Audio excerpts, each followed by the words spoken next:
evening. You're gonna make you do it again. Good evening. Oh, wow, that was a good one. That was a good one. That was a good one.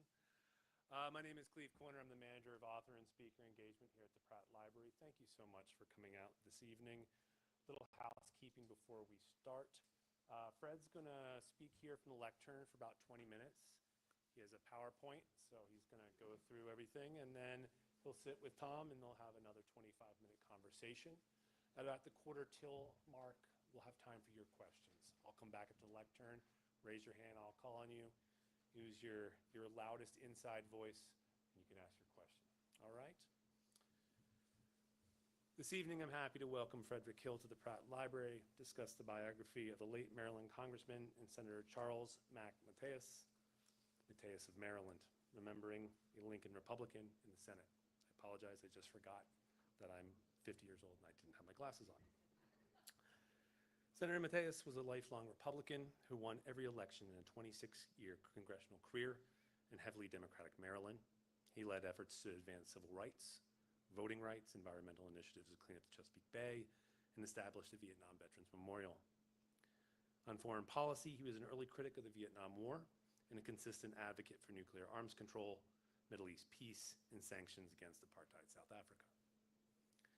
This evening, Frederic Hill will be joined in conversation by Tom Hall, host of WYPR's Midday.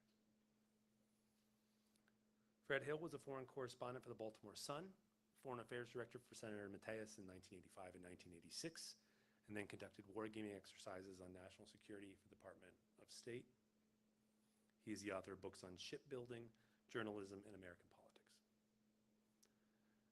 As mentioned earlier, Tom Hall is the host of WYPR's Midday, Monday through Friday, noon to 1 p.m., the highly rated news and public policy program that features interviews with elected officials, community leaders, as well as thought-provoking authors, artists, researchers, journalists, and scholars from around the world. Former Defense Secretary and former Republican Senator of Maine, William Cohen, referred to Senator Mathias as a shining example of what it means to be a true public servant and patriot, faithful to one's oath of office and allegiance to the Constitution and rule of law. Sadly, there are too few today who claim to be the heirs of Lincoln's legacy, but also have Lincoln and Mack's courage and integrity. Former Democratic Senator George Mitchell of Maine commented, "Senator Mathias exemplified the kind of reasoned debate, civility, and thoughtfulness that give meaning to the idea of the Senate as the world's greatest deliberative body. He acted on principle throughout his public life." And Democratic Congressman Gerald Connolly of Virginia relayed, "Every member of Congress and leaders of every kind across the country could all stand to learn from Senator Mathias and his remarkable legacy. It's my great pleasure to welcome Fred Hill and Tom Hall to the Pratt Library."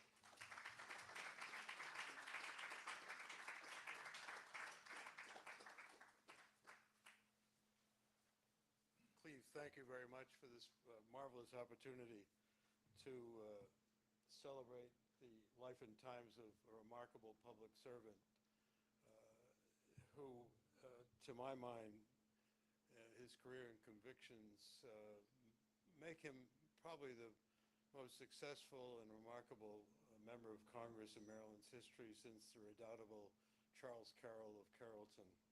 I also appreciate Tom Hall's participation. As you know, his midday program on WYPR is an outstanding example of this city's daily life, offering a consistent discourse on the community and the state's critical issues.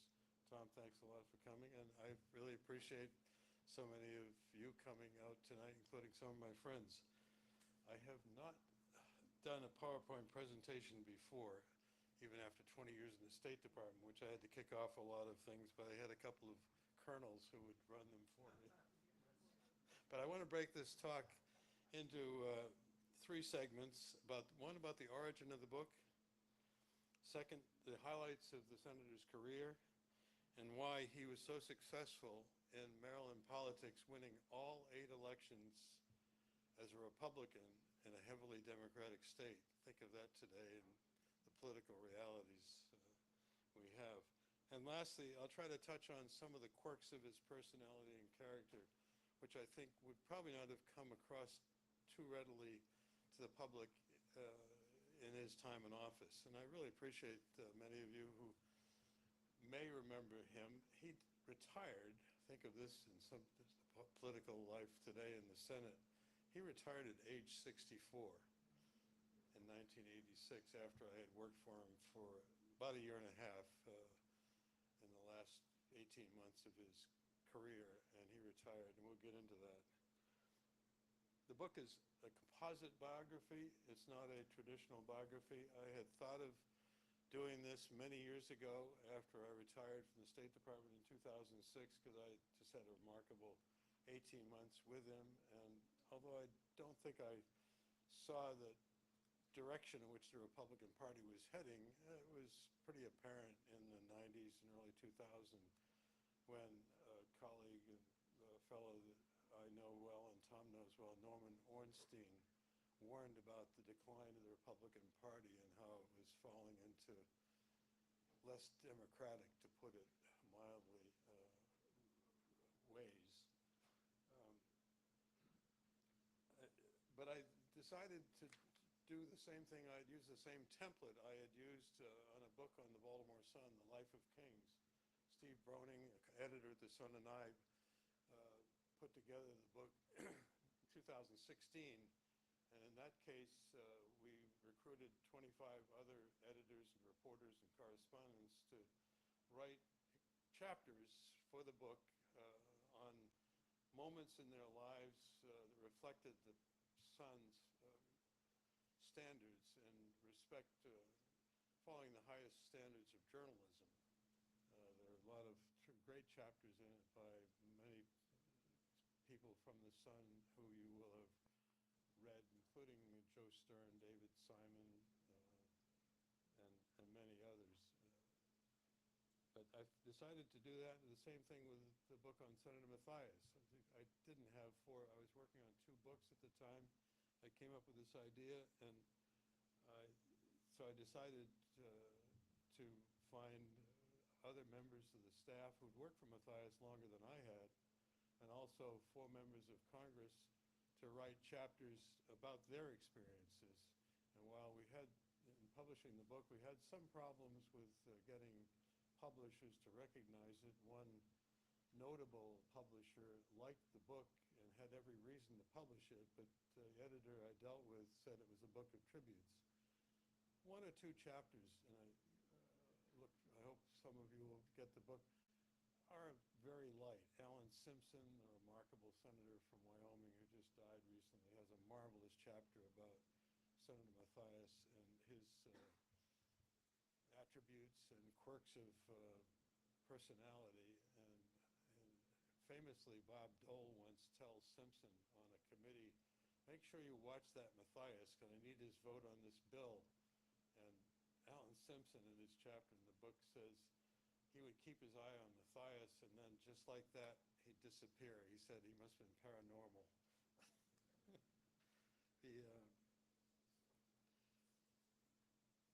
So it's not a book of tributes.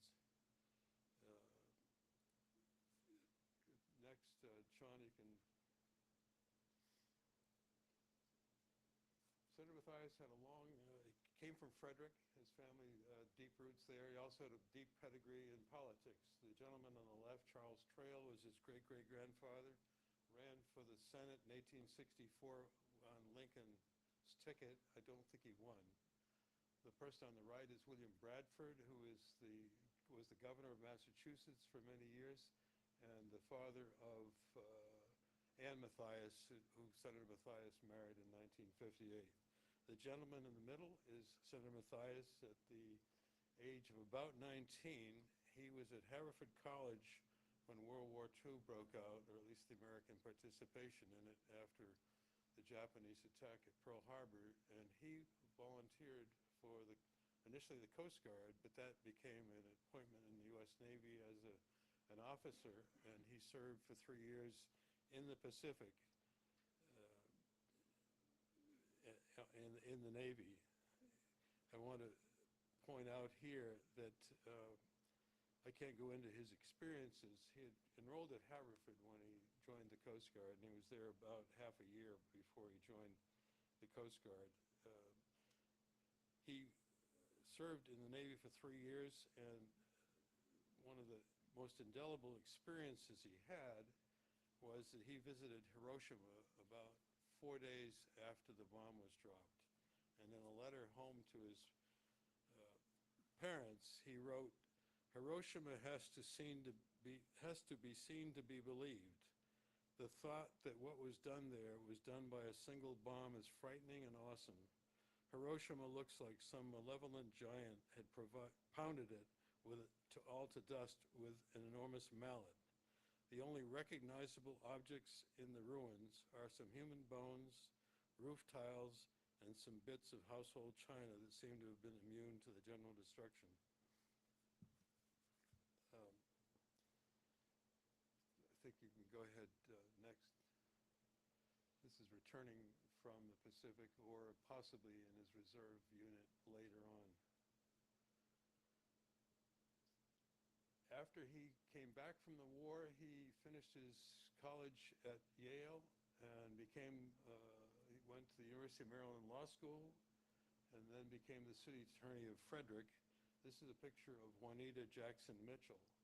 And when Mathias was the city attorney of Frederic, Mrs. Mitchell, who was a renowned civil rights lawyer, decided to sue the city, which had an opera house which was segregated.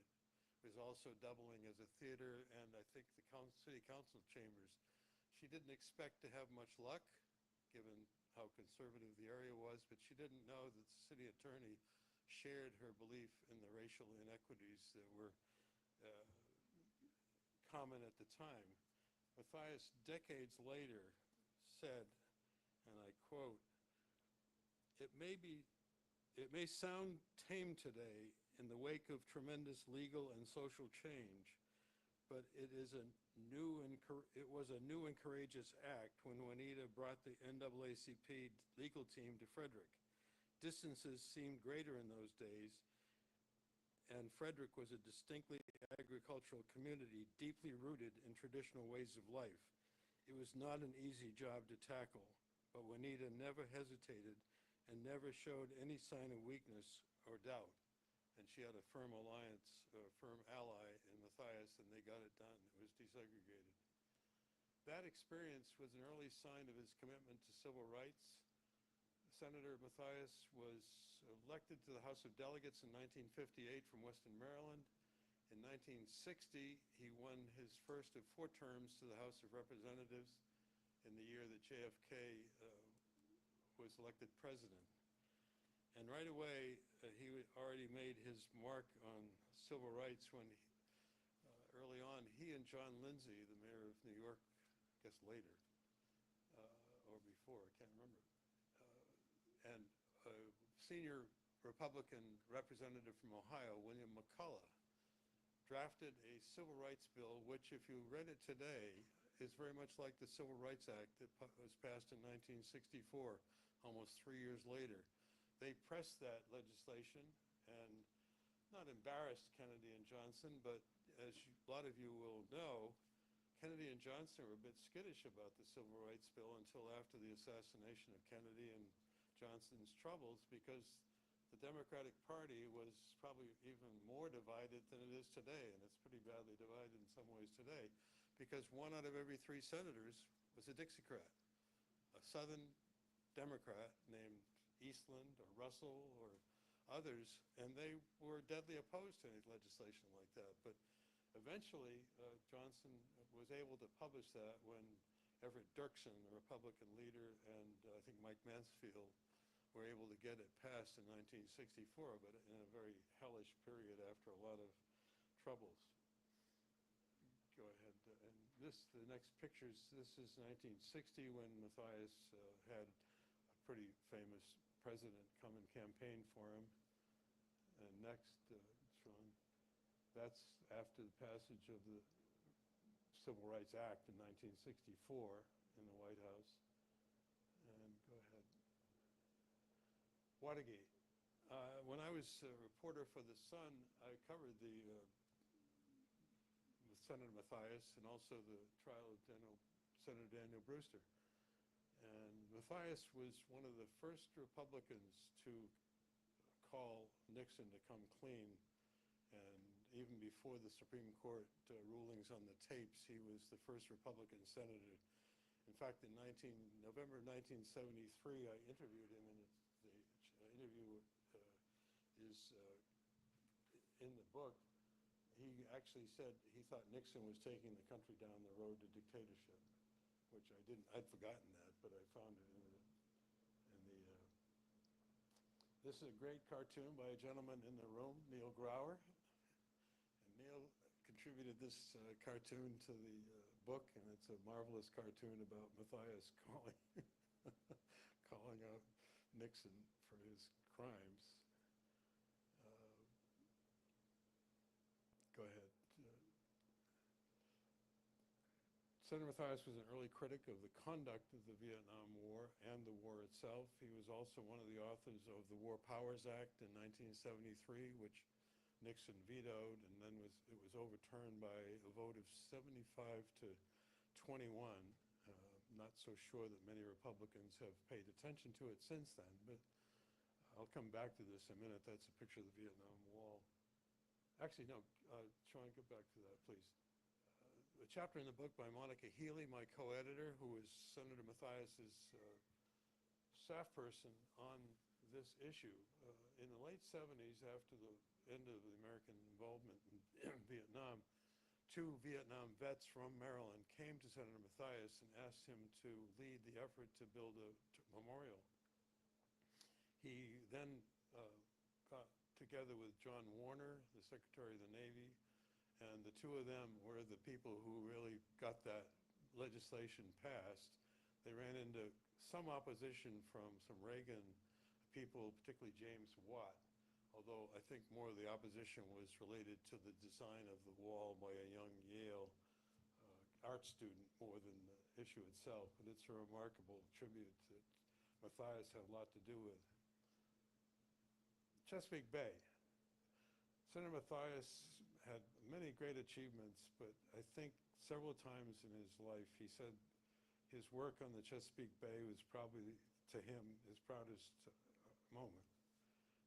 He had, as a child and teenager, young adult, he had visited the bay many times and always admired the life, the wildlife there, the oysters and rockfish, but was also, in his numerous visits there, saw the decline of the bay and that little was being done to it.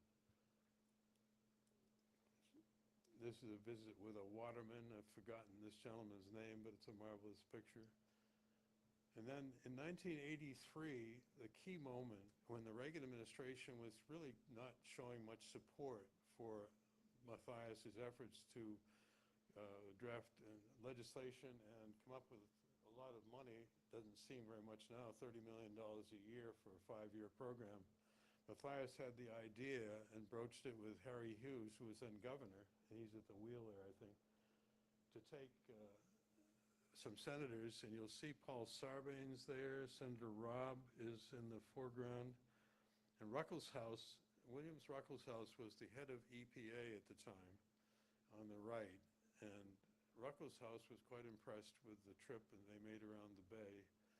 And they eventually passed the legislation. Reagan came around, and the partnership between the federal government and the state of Maryland and Virginia and I guess Delaware and Pennsylvania as well was approved, and that was led to, I think this was after that, a meeting in the White House with President Reagan and George Bush when he was vice president. Go ahead. This is a typical Mathias picture, and I think on domestic affairs, I don't want to go over this too lightly, but I'm running out of time. I want to mention 3 things. On campaign finance, he was deadly opposed to dark money. In 1974, he refused to take any contribution more than $100. And he also, this is before, I want to mention one other thing on domestic affairs. He, in the 1980s, the Reagan administration and many Democrats passed a sweeping crime bill, which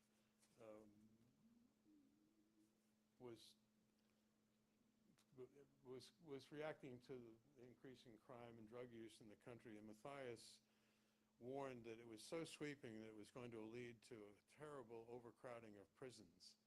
The legislation came to a final vote in the Senate after Mathias spoke against it in the committees and on the floor of the Senate. The vote to support it was 91 to 1, and I leave you to know who the one person was. On foreign affairs, this is a meeting in the White House with Jimmy Carter, President Sadat of Egypt. His positions on foreign affairs are well recognized. He was eventually, his support for NATO and the alliance led to his being president of the North Atlantic Assembly. And this is the South Africa sanctions bill. George Shultz and Joe Biden engaged in a shouting match for 15 minutes over the Reagan administration's policy on constructive engagement. Mathias brought down the crowded Senate Foreign Relations room after their shouting match because he was the next senator to speak. And Senator Mathias said, with his wry grin, he said, well, I hope we can have a moment of quiet and get out from underneath all this lava. But one more picture, I think, we go past that one, Sean. He was not always easy to figure out what he was thinking. He was laconic. He had a great sense of humor. But you got Barbara Mikulski, Stuart Bainham, the owner of the Banner, trying to figure out if he's going to run again. And he did not in 1986, and we can talk about that in the discussion with Tom. And I think we can run through this. This is an anecdote I will use at the end. He had a farm in western Maryland, and a reporter for The Sun, very industrious reporter, had heard that it wasn't really in Maryland.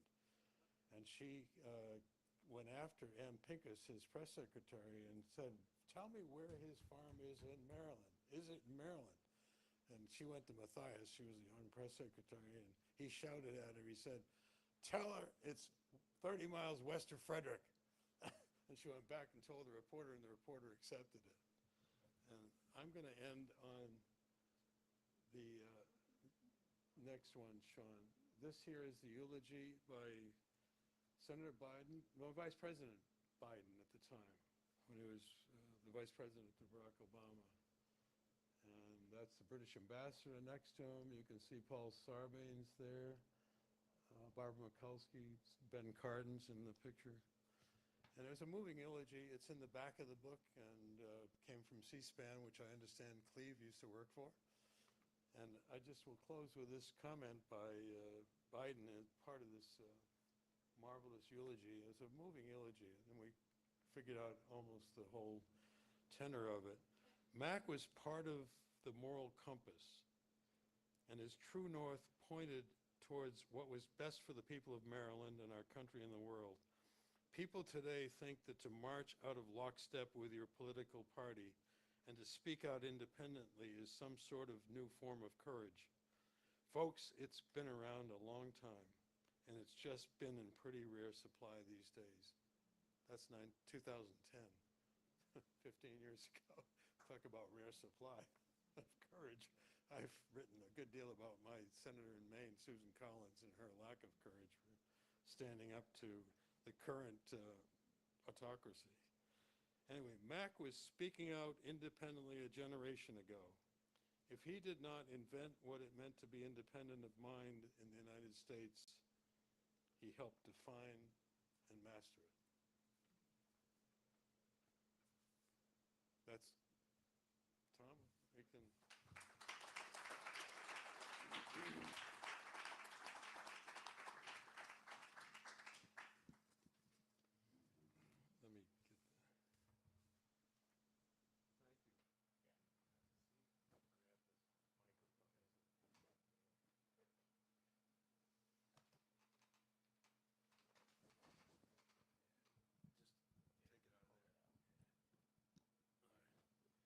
Well, thank you, Fred. That's good. And these wonderful photographs in this wonderful book. You and I had a chance to talk about the book on Midday, a year or so ago.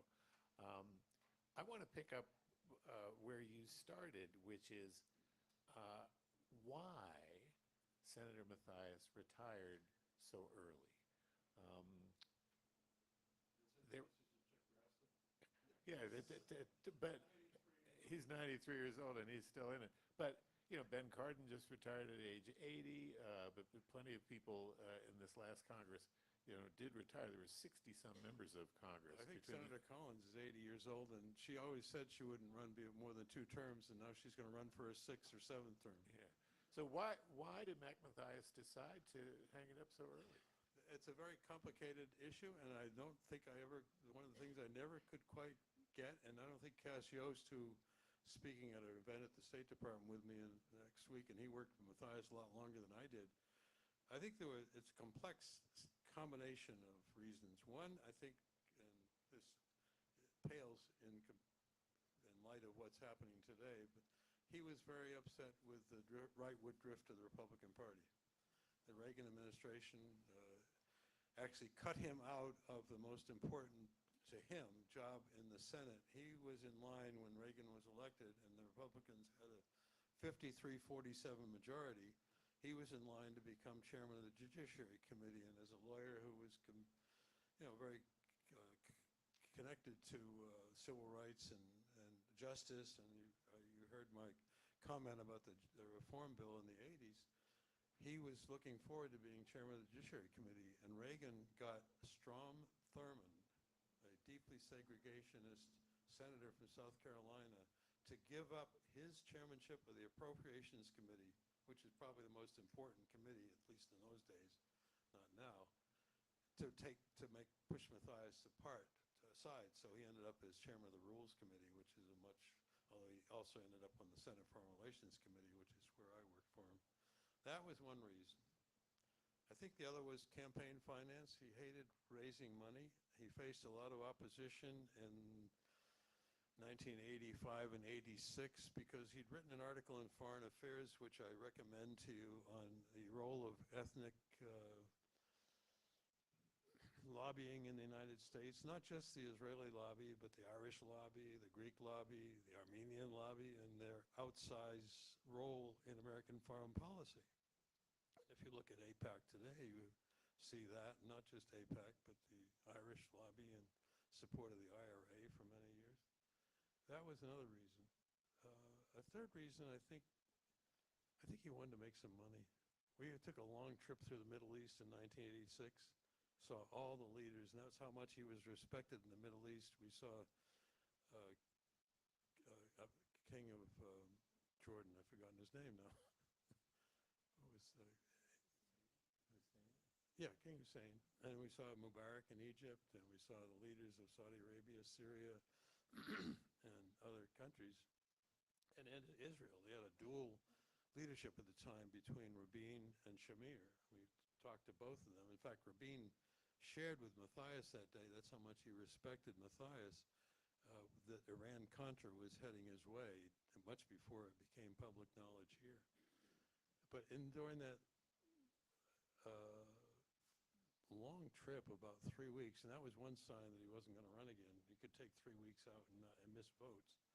But he also had meetings 3 times in different capitals with lawyers representing Jones Day, which was a big law firm, and that's the one he went to work for.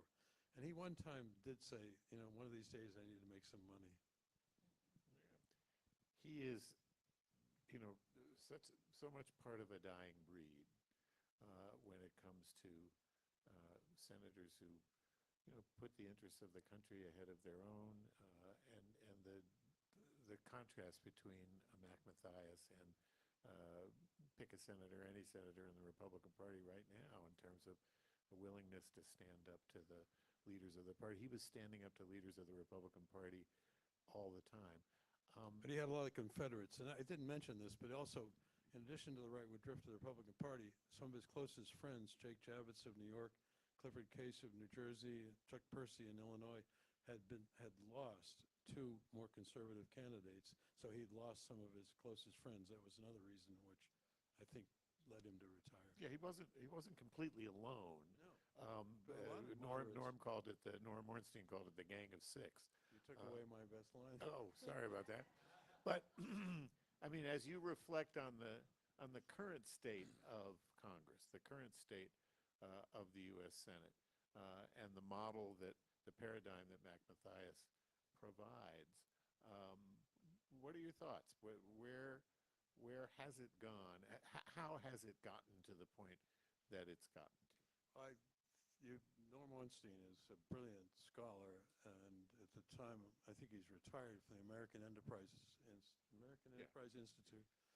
And I refer you to read an article that he and Tom Mann of the Brookings Institution wrote well before Donald Trump came on the scene about the decline of the Republican Party and its move away from democratic values. I don't know the exact year that it came in, but in our discussion in Tom's program last June, I believe it was, Norm was on the broadcast, and Norm said there isn't one senator today in the Senate who measures up to Mathias or Javits or Case or Lugar, people that really represented, respected the rule of law, American pursued bipartisan policies, and had really independent willingness to stand up to different. And I really do. People have suggested people like Mitt Romney, for example. Yeah, well, he was probably the last one. I've written columns in Maine about Susan Collins and urging her to become an independent. She's the only Republican in New England among 34 members of Congress. And Maine has a really strong tradition of independence. Angus King is an independent, marvelous person. I wish he had run for president, but Angus is not. He looks fine on television, but he's not particularly healthy, I think. And he's also probably Trump's age.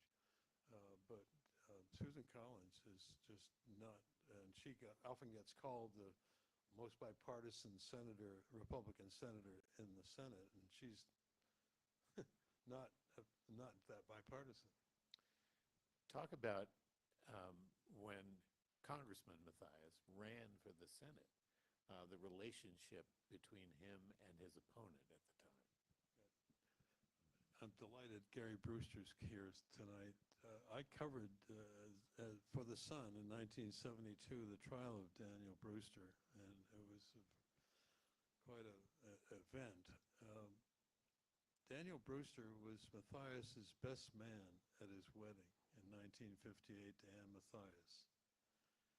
After 4 terms in the House in 1968, Senator Brewster, partly because of the alcoholism, which John Fries has covered very thoroughly in the marvelous book on Daniel Brewster's life, which starts with the word destruction. I don't know the full name of it. But he was very tied to Lyndon Johnson's position on the war, and even though Johnson decided not to run again, Mathias was probably not favored to win the election. Nevertheless, he put according to Gary, I think I get this from, one day early in the campaign, put his arm around his best friend, Danny Brewster, and said, "Danny, you're not going to win this election. You're going to be beaten, and it might as well be me." As any good friend would say. Yeah, right. Well, they were very close friends. I think Senator Mathias, when he was in law school, lived with the Brewsters. Right, Gary? It's an amazing story to think you're running for the Senate against the best man at your wedding. It's amazing to And think. there's some good parts in the book. I've forgotten what chapters it's in, but Yeah. And the senator's commitment to civil rights is legendary, and carried through the 2008 election. There's a passage in the book in which he had the opportunity to endorse one of his best friends, another good friend, John McCain, who he'd known for 20-something years. But he ended up endorsing Barack Obama. as a former Republican senator from, as you say, a very heavily Now, he and John Democratic McCain were very close friends, and I think it probably might have, it was partly his position on civil rights, but also I think it was after McCain chose Sarah Palin as his running mate that, and why he did that or not, we sadly don't have John McCain around to explain it, but according to a good friend of mine, who's a big poker player in Washington still today, which some of you know, McCain was a gambler. And I think he was sufficiently behind in the polls at the time that somebody convinced him that Sarah Palin, as a woman candidate, he obviously didn't look much into her character, would help him catch up in the polls. So he chose her when he had a lot of other much better. And I think that was what turned Mathias to write an editorial in the Washington Post in which he endorsed Barack Obama. I mean, his, and this is in the book as well, the biggest clashes he had with his party came during the Reagan administration. You mentioned how Reagan steered him away, got him away from the opportunity to head judiciary. One of the ironies of that is that he ended up as chairman of the Rules Committee, and Reagan's second term, when the inauguration came, the weather was even colder than Trump faced, and Senator Mathias, as head of the Rules Committee, had to organize his, not arch enemy, but he had to organize Reagan's second inauguration because he was chairman of the Rules Committee. Did he have it outside? Yeah, no, it was inside. Inside. Yeah. That was. I was wondering if he was going to make Reagan freeze. Yeah, I don't remember whether. But that took it took its toll, didn't it? The constant fighting, the constant. I mean, when it comes to civil rights, for example, this is Ronald Reagan who announces for president in Philadelphia, Mississippi. I mean, he's. Did he announce that? Yeah, that's where he the kicked first off. time when he was running. Yeah, I think it was the first time. Okay. And When he didn't make it. Right. In '76. Right. If I'm recalling correctly, if anybody else recalls more correctly, let me know. Was it 80? Well, Okay. he was running for president in '76, so it's Right. quite honest that may have been he didn't win because that's when.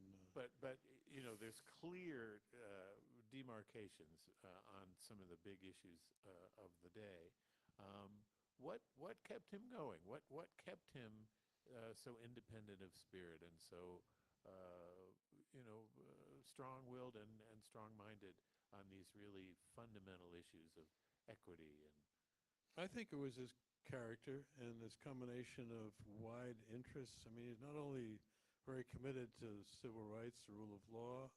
I didn't get into his definition of originalism, but I think if I can find it quickly, I remember which page it's on.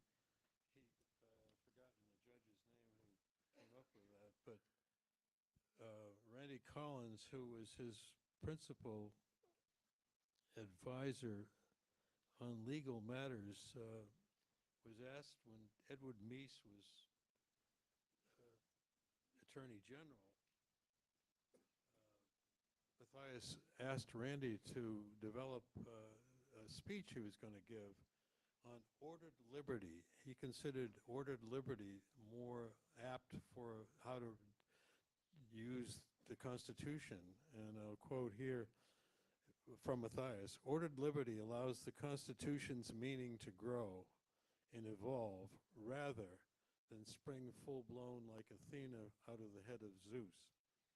Instead, it examines the words of the Constitution, and where there's ambiguity, then, like originalism, ordered liberty looks to original understanding, but it doesn't stop there. Ordered liberty goes beyond originalism by examining case law, precedent, tradition, history, and our current understanding of the circumstances we confront," which to me is a much more sensible way to define how you deal with the Constitution and how it should be interpreted than some of the conservative justices today, which follow not Judge Sirica, but who is the judge who? Scalia. Scalia. Yeah. And he also was very deeply engaged in foreign affairs. I mean, he really, he was a big supporter of Israel, but he was also just as big a supporter of Palestinian rights. And two-state solution. He was always going to the Soviet Union to talk to Soviet leaders about arms control, a big supporter of that. In fact, it was after he had come back from the Soviet Union in 1985 when I was writing editorials for the Evening Sun, and I was taking a trip to the Soviet Union because I had worked in Europe, Western Europe for the Sun, but not in the Soviet Union. The paper then had 10 bureaus, if you can imagine that. I was in London and Paris, but was a Moscow bureau chief. But I decided if I was going to write editorials for the Evening Sun, I better learn something more about the Soviet Union. And I took a trip. And Mathias had just come back from the Soviet Union, and when I went to see him to ask him what I should write about in the columns I would write, at the end of the interview, he asked me if I'd like to work for him. And I was taken aback. And I thought he meant as his press secretary, which is a standard transition for people in the newspaper business to go to work for. And he said, no, I want you to be my foreign affairs advisor. I told him, let me think about it on this trip. And he said, we've hired a young man as your deputy named Van Hollen. Yeah. Who was in his mid-20s. He had just got out of law school, and I think the Kennedy School of Government. And Chris and I, I didn't get a chance to ran out of time, but we worked hard on that South Africa sanctions bill, and with Mathias' leadership to find a pathway, because the Democrats, after all these riots and deaths and the terrible repression of people in South Africa in the late 70s and the 80s, that led the Democrats for many years before 1986 to proposed these sweeping bills and legislation. In 1986, the Senate was split, just like it is today, 53 to 47, Republicans to Democrats. The 47 Democrats, led by Biden, Sarbanes-Dodd, etc., came up with a sweeping bill to pose sanctions, no economic aid to South Africa, no military aid, free Nelson Mandela. But they also, which were all things that Mathias and Evans of Washington supported, and some Republicans like Richard Lugar. But the Democrats also wanted to shut down the U.S. Embassy in Pretoria, which didn't make sense. They also wanted to stop South African Airways from flying to the United States. And Mathias and Evans convinced the Democrats to tone down the legislation. It passed the Senate with Richard Lugar's support. He was a marvelous moderate Republican and Senate head of the Senate Foreign Relations Committee. Reagan vetoed it. I guess I did mention that. But then the Senate, Mathias and Evans got 29 other Republicans, so a total of 31, including Mitch McConnell, a junior senator. And they passed that bill over Reagan's veto, 78 to 21, even a higher number than the War Powers Act, which had been overturned, of Nixon's. Yeah, and it had some effect. I mean, think about it. 1986, 6 years later, recognizing the United States' economic role in the world, the Soviet Union had just collapsed in 91, and the Soviet Union had been not supporting it, but they were more aligned with South Africa at the time. America was the power at the time. That's when de Klerk turned over the government of South Africa to the black majority. And the subtitle of that chapter is Reaching Across the Aisle on South African Sanctions. He was able to get consensus. The subtitle of your book is Remembering a Lincoln Republican in the Senate. We had great respect for Lincoln. Lincoln was his hero, as many other. George Washington also, he had a distant relative. I never could quite pin it down. Supposedly fought in the Continental Army with Washington. And Lincoln was his hero. I mean, the last picture, I think the last picture here, that's right here. That's a bust of Lincoln in the Senate, I believe. And that was his hero. And he often gave speeches. He was famous for reading George Washington's farewell address in the Senate to an empty chamber. And also, he often quoted Lincoln on any number of things. And think about the Republican Party and how far it's come from. That's why I wanted to use the word Lincoln in the title. Yeah.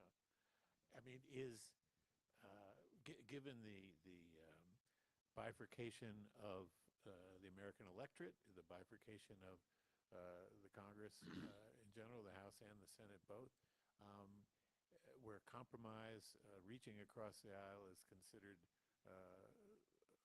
a detriment to one's political future. Um, is there any chance that we can have so-called Mathias Republicans or even Mathias Democrats in the future, given the current state of affairs? I would be optimistic. At the same time, perhaps if the current reaction in the Supreme Court stands up to some of these cases of Trump's trying to destroy the country. I just went to the Orioles game last night with Mike Abramowitz, who's head of the Voice of America, which Trump eliminated. A judge just turned that around, and I think the appeals process is starting this week, and Mike is confident. The judge ruled that the administration has to rehire all the people at the Voice of America. Can you imagine? I mean, it's one of many terrible things that have happened, from everything from the actions to take away scientific research, health research, and all these programs. Can you imagine axing the Voice of America, which is defending this country against the dictatorships of North Korea and Russia and China and Iran, and yet this is one of many. I don't know if things have to get worse before they get better, but I think the next elections in 2026 will be important. A friend of mine in Maine, Nathaniel Fick, who is a remarkable young man, I thought he's a Baltimorean, but he lives in Cape Elizabeth, and I've been trying to convince him to run against Susan Collins. He's a former Marine, head of a technology company. He's a dynamic young man. He was Biden's ambassador for cyberspace, out of a job on January 20th. But Nathaniel is on a tour around the world with his children right now, and he said, I'm not going to run against Collins. People don't know me in Maine, but it's people like that really need to get out and run and turn the House at least upside down in the next election. I've been I always thought that the House is going to be a lot harder to turn around than the Senate, because the Senate isn't gerrymandered. You got to run statewide, and yet you have several senators like Durbin who aren't running again. I mean, I have to share with you my own preferential candidate for the Democratic Party in the next presidential election. He's the current governor of Illinois. He is a man who doesn't mince words. And if you heard him, I even tried to write some articles. I didn't get it published last summer when Biden finally recognized reality. And I thought Pritzker was the person that they should choose, because if he'd had a debate with Trump, I think Trump would have walked off the stage in tears. We're going to take some questions, and Cleve will moderate those. Right back here. Thank you very much, Tom. Frederic, great book. Hi, Jack. And Tom, great interview as well. I'm Gary Brewster, and my father, Danny Brewster, you just heard about, that Mathias defeated his best friend. And there's a little bit more to that story that I think you all will find interesting. They were best friends. They both enlisted the exact same day in World War II, December 7th, 1942. And they served in the House of Delegates, both on the Judiciary Committee, both served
I'd add, thank you. I would add one note to Gary's comment, and that's to look up the debate between Daniel Brewster and George Wallace in what year, Dan? 1968, right? 1964. 64. Ran against George Wallace in Right. the Maryland Democratic Yeah. presidential primary because Lyndon Johnson didn't Right. want to risk But losing to Wallace. But Johnson did not want to debate Wallace to give him the credit, but he asked Daniel Brewster, who had just been elected senator in '62, to represent the Democratic Party, and that, of course, exposed Brewster to a lot of hostile reactions from the Eastern Shore and Western Maryland. But it was a remarkable debate, and it helped the Democratic Party in 1964. It's worth reading that history again. Well, thank you, Gary. And the thing is, it shows that it's possible for people to be civil and get along and remain friends in the midst of political disagreements. I would urge There people- are paradigms. I think most of you probably have seen Lisa Murkowski's comments about a month ago, and basically how her principal reason, concern is fear of physical violence. Next question will come Think of it from... that 1,500 people were released from jail who attacked the Capitol. I think there's good reason. There's a bunch of Proud Boys in my neighborhood in France. Gentleman in the second row.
It's getting so Smaltimore in here. I don't know any of your parents. Woman right back here.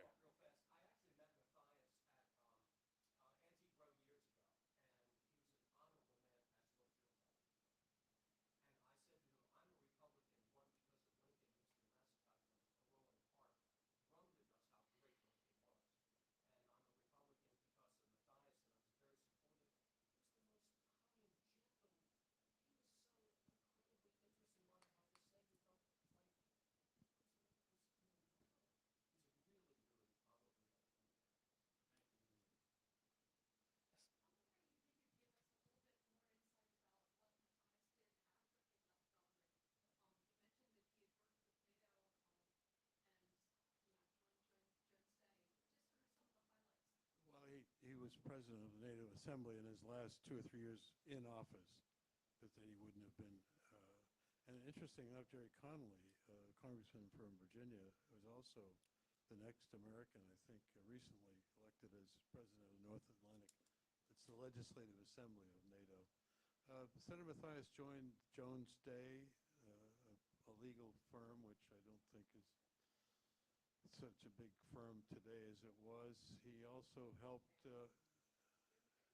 Jones. It's huge. It's in D.C. It's gigantic. It's a huge company, and it's also represented the current president a few times. But he also helped sort out remember, I can't remember, it's in the book, but there were a couple of banks that, Middle Eastern banks, and he had been on the member of the board on one of them, and then he was appointed by justices or courts to sort that out, and that involved him heavily.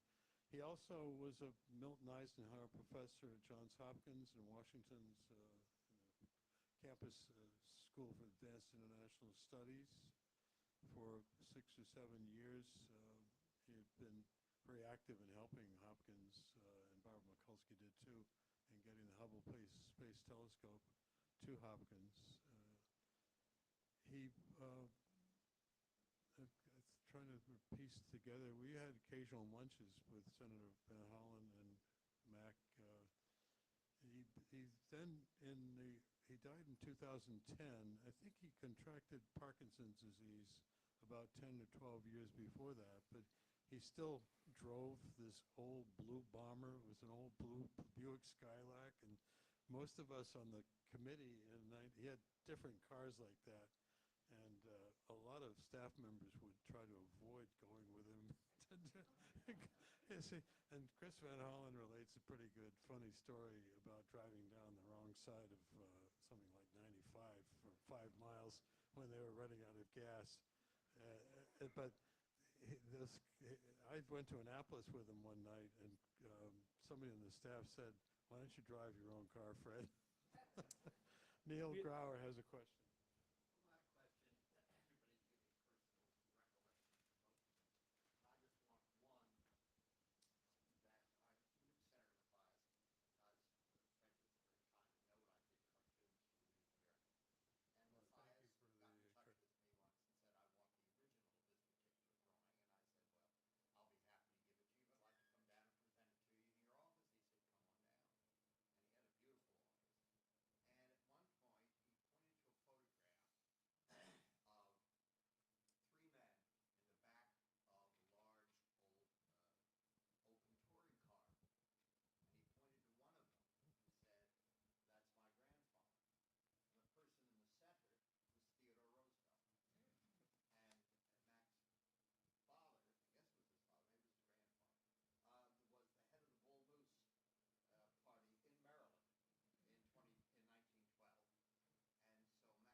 We have time for one more question or recollection.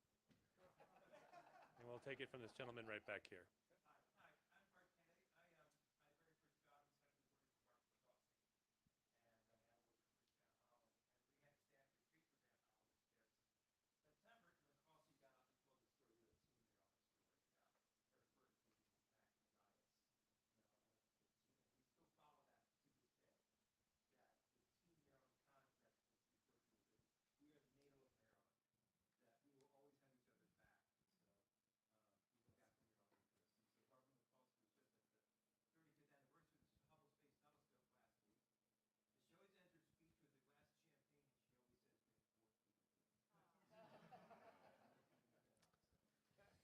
Can you please help me thank tonight's moderator, Tom Hall?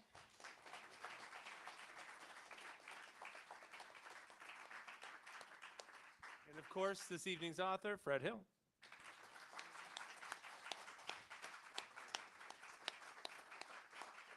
I just want to close with one comment about Senator Mathias, which I think reflects his character. When he was asked after he announced his retirement, some reporter asked him what he would miss most. And here's a man who had these global commitments and interests on nuclear weapons, the Middle East peace, all domestic issues, the Chesapeake Bay. He said, "I will really miss the ability to pick up the telephone and do something for someone's life."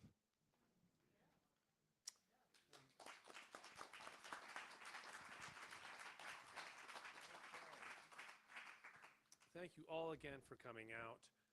Snug Books is here. They're happy to sell you a book, and Fred's happy to sign it. Tom's residency here at the Pratt continues tomorrow night. He'll be back to talk to Pulitzer Prize winning author Rick Atkinson. So, thanks again for coming out.